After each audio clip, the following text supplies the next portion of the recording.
Yo, what is up, people? What is up, my fellow comic book fans? Let's talk about Marvel Comics and their diversity problem. If it exists, we'll get to that in a minute. Spoilers, it exists. I'll unpack that a little bit. So recently, Marvel's VP, senior VP, I think senior VP, David Gabriel, said something along the lines of basically that it's no secret that Marvel's been losing market share to DC for a while now. It's pretty drastic actually. And what he came out and said is, we've been looking at these sales trends, and what we're taking from this is that people don't want this diverse, politically motivated agenda that Marvel's basically been running for the last couple years. I believe he said, I think he even said they don't want women in comics. And that he didn't necessarily believe that, but that is what they're taking away from the sales figures. And of course, this pissed off a ton of people. A lot of journalists, they were really angry because, of course, they're all far left lunatics, SJWs. And how could diversity ever be a problem? A diversity agenda? Diversity is great. As long as everyone thinks exactly the same way as you, there's no problem. Although I don't know how that classifies as diversity, but to these people it does. So this quote that this man said it's just heresy and blasphemy. Oh my God, we have to burn this guy alive, because can you believe someone would say something like this, that diversity could possibly be a problem, even though the sales figures pretty accurately represent that it is a problem? So why is it a problem? According to the journalists, and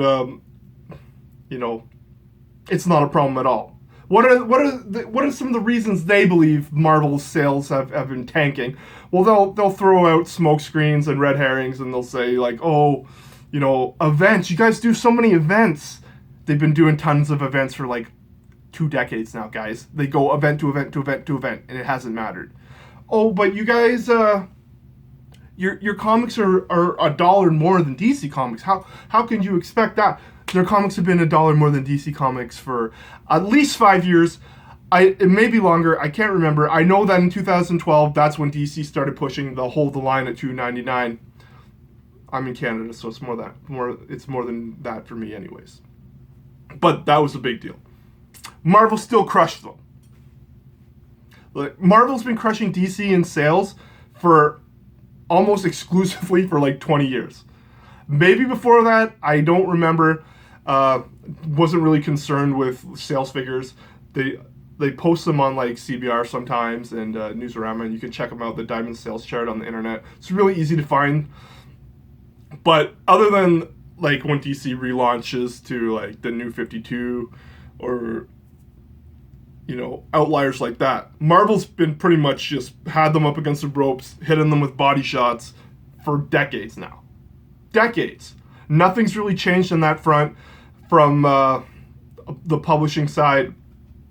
The events have been the same. They've been heavy events, just jumping from one event to one event. The sales, the price of the comics have been more or less the same. Some people say, they relaunch titles all the time to issue 1. And apparently that's an issue. I actually, side topic, I like the relaunch to issue 1. If a comic doesn't have a narrative through line, why keep the numbering? If it's a new writer and a new story, reboot it. I mean, it's more complicated for storing them in your long boxes, I guess, but just for sake of continuity, for me, I prefer it if they relaunch it at number 1. Off topic. So, why is diversity been a problem? Why have Marvel sales tanked so hard since then? If we look at the February 2017 sale chart, Marvel has, hardly anything. There's the only comics they have in the top 10 are Star Wars comics.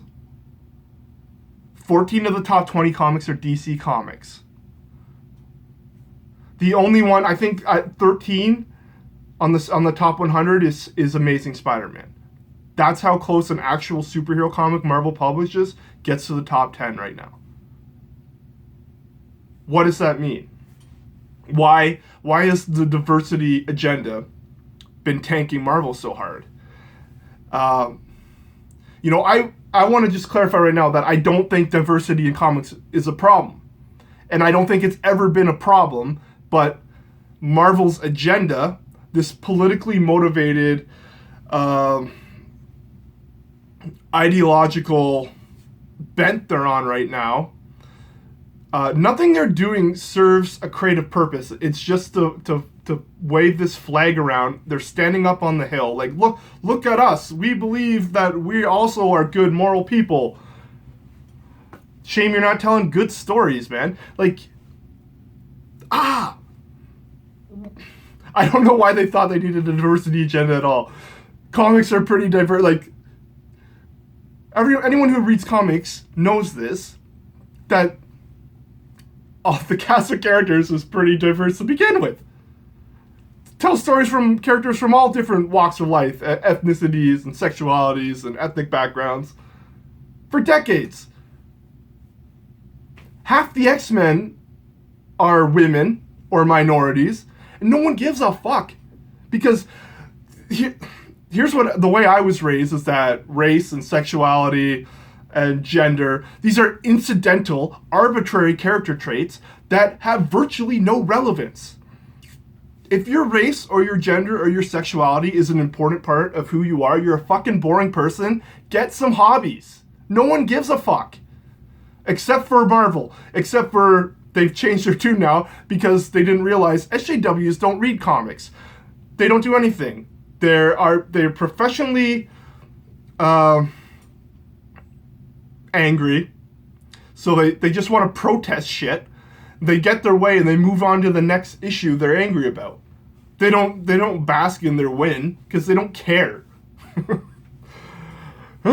Ridiculous.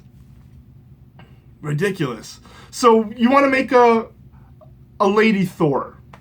I would suggest maybe don't do it at the expense of Thor, but you know, it is what it is.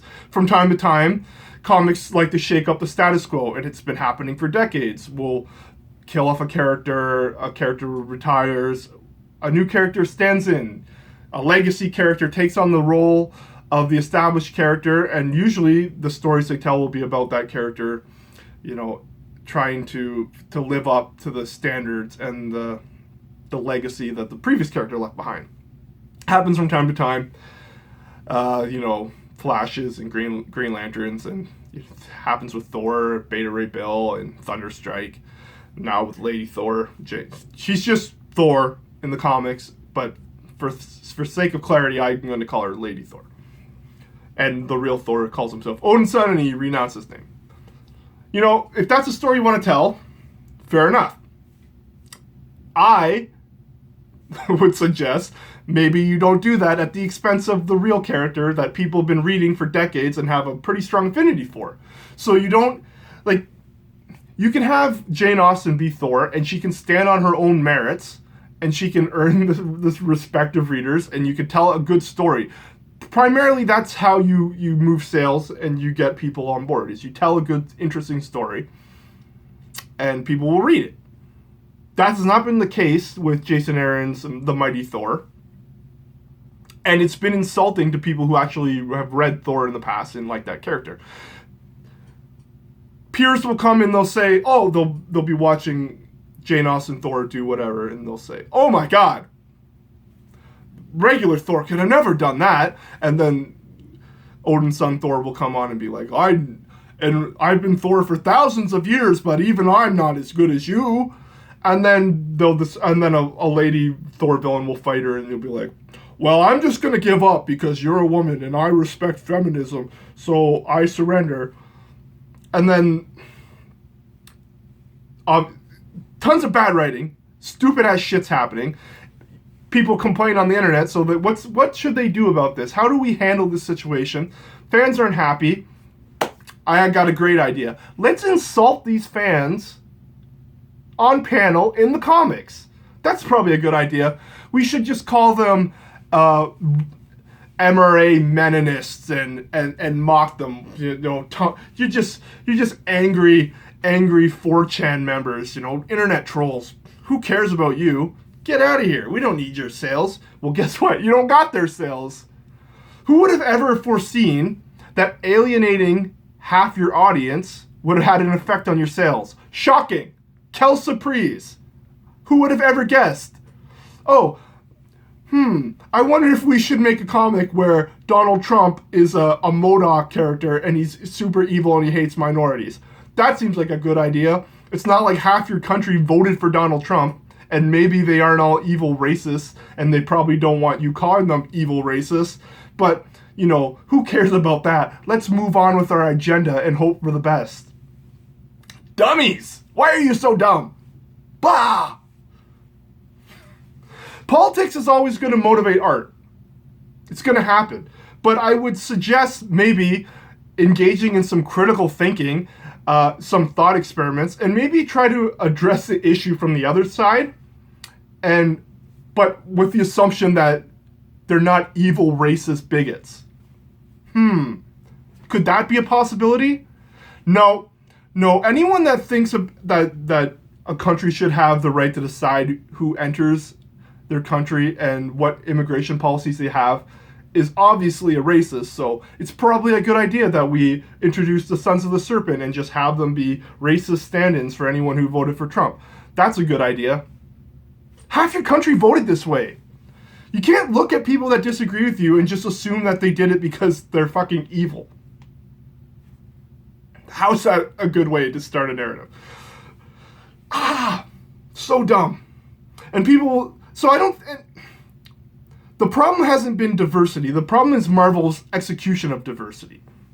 I would stand up and say Marvel's been a diverse comic book company for as long as I've been reading, 25 some odd years. Half the X-Men are women. Half of them are minorities. And it's great. No one cares. You make an interesting character and you tell interesting stories, and that's what people want to read. And a lot of people who really hate this or are angry about SJWs, and then they'll be like, the X-Men, you don't like SJWs, I guess you've never read an X-Men comic. The X-Men aren't SJWs. The X-Men are centrist figures. They're moderates.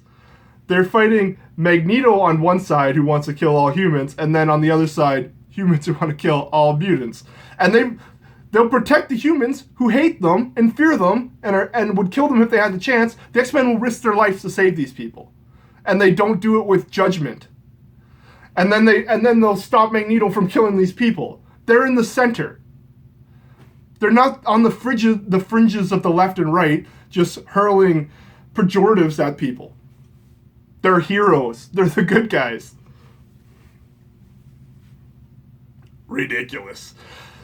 And, if you want to switch up your comics from time to time, shake up the status quo, it always ends up backward is, but, there's something to be said for shaking up the status quo. And it's happened for a long time. If you want to introduce Jane as Thor, that's fine.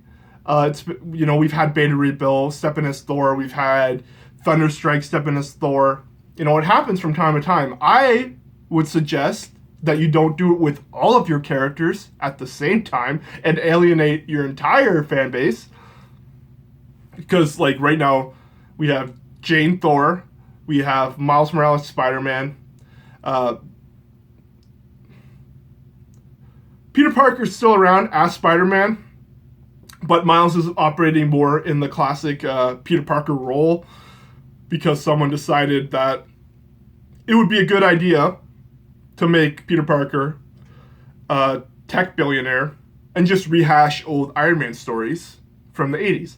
That's a good idea. That's what you should do with your everyman character, is turn him into a billionaire tech genius that runs a mega conglomerate and then just tells those old Iron Man stories. Who cares? It's been a long time.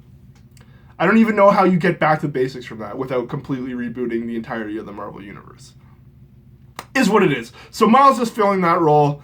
Amadeus Cho is Hulk. Hulk is dead. Hawkeye killed him.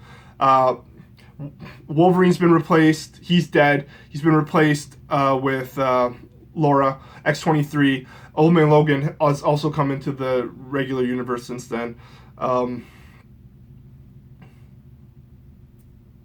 Ghost Rider. Iron Man's been replaced. I forget who replaced Ghost Rider. Like, I think his name's Reyes or something. Riri replaced Iron Man. Star Lord was briefly replaced. He is Star Lord again. Richard Rider Nova was replaced.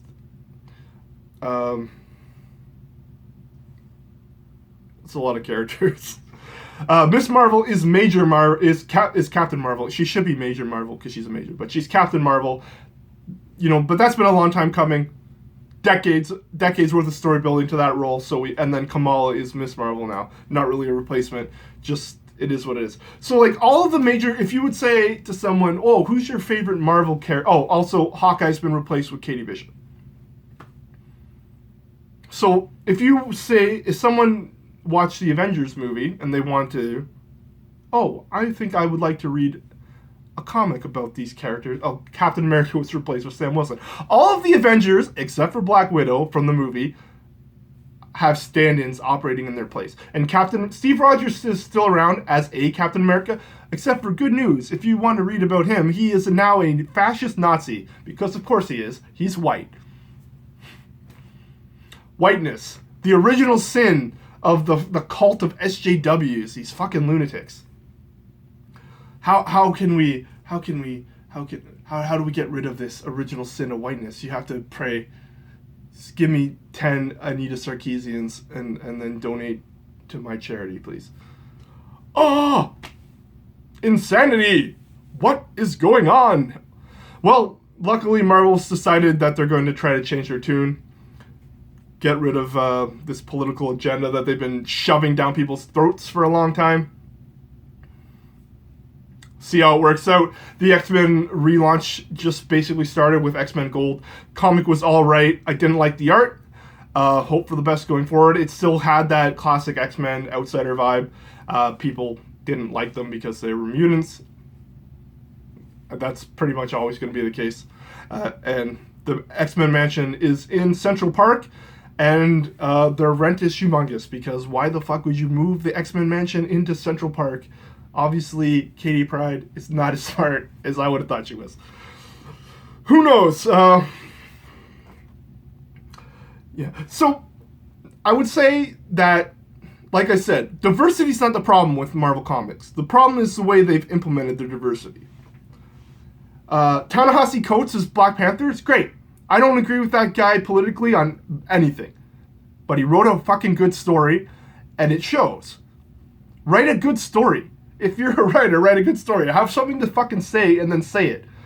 Some of the shit they've been doing with this SJW agenda is mind-blowing. The Katie Bishop Hawkeye comic is like insultingly bad. You want to know who the antagonist in the Hawkeye comic is right now? College free speech. Why do we need that? We obviously don't. It's brainwashing people. Get free speech out of here. What use is there for that? Like some editor allowed this shit to get to publishing and get to press. And it's out in the wild now. You can read it. It's mind-blowing. And she has the same problem that I would say Lady Thor has, is like people will come and like, they'll go up to Clint Barton and they'll be like, we're looking for Hawkeye. And he'll be like, I'm Hawkeye. And they'll be like, no, we're looking for the real Hawkeye. She's a chick. Like, fuck you, man. Hawkeye's been Hawkeye for decades. He's the real Hawkeye. You suck. Ridiculous. I guess we're going to have to see if the sales bounce back now that they've tried to distance themselves from this shit. I don't imagine they'll have any drop off of people who like the SJW agenda, because I don't think they fucking exist reading comics. They just want to protest comics. None of the people that wrote like the Wall Street Journal I don't know if there's a Wall Street Journal article. There's an article on like CBR and IGN and New York Times. I'm sure they're all over the fucking place. How much these people actually read comics, I have no idea. They might because they're getting paid to. I doubt they would do it as a fucking hobby because they're ridiculous people.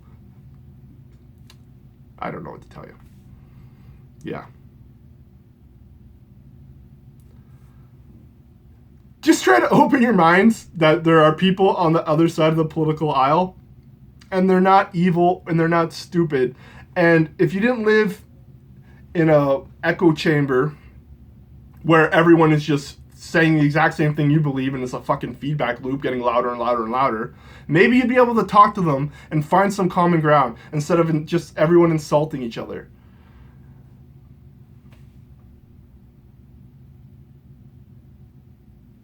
I don't know. Is what it is. Marvel Comics. I hope they get better. I'm hoping this X-Men relaunch works out pretty well. The X-Men they've been in dire straits, man, for a long time because Marvel just doesn't care about the X-Men because they don't have the movie rights, which is sad. So, for the most part, I would even say the sales figures of comics largely don't even matter anymore for Marvel and DC. These are loss leaders for movies, so they don't want to give free ammunition to Fox to make movies. They don't want to tell great stories that Fox is going to use, and then they're not going to see any money at the box office. So they decided to cut off their nose to spite the face. Like we just won't tell good X-Men stories. Good idea. It's not like X-Men were the biggest comic book franchise for since the 80s until the Avengers kicked the door down at the box office. Is what it is. Remain optimistic. Peace.